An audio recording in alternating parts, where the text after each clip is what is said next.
Снежная королеванын мекенинде Лапландияда монтип кыргыздын боз үйү тигилип жатат.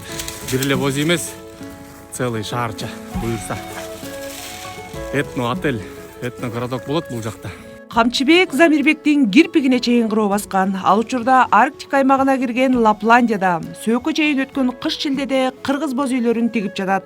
Суукта үзүк туурдук, боолору тоңуп калып, музун фен менен эриткен учурлары болууда. Соң калып тур азыр. Чай ичкиче жылууга коюп коесуң, анан эригенде келип баштайбызга деп атам. Анын командасы ал жака жалпысынан 12 боз үй алып барган. 8-ин тигип бүтүштү. Европалык ишкерлер туристтерди өзгөчө шартта кабыл алуу үчүн кыргыз боз үйлөрүнө буйртма беришкен.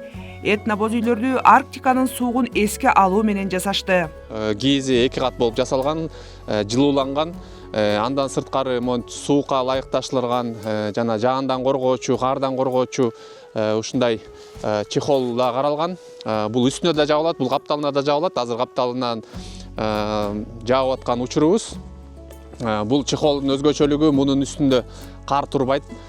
Кар жаса 2 см, 3 см болуп, жаагандан кийин эле өзү шыпырылып кетет.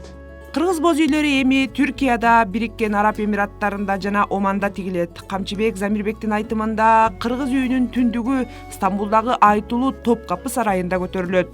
Кыргыз боз үйү бул биздин генетикалык код десем дагы жаңылышпайм. Ошол генетикалык кодду биз сактап калууга аракеттебиз.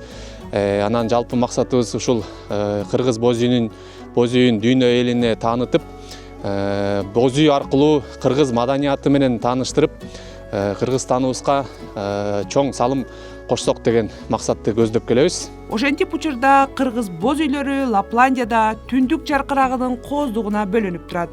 Керемет эмеспи?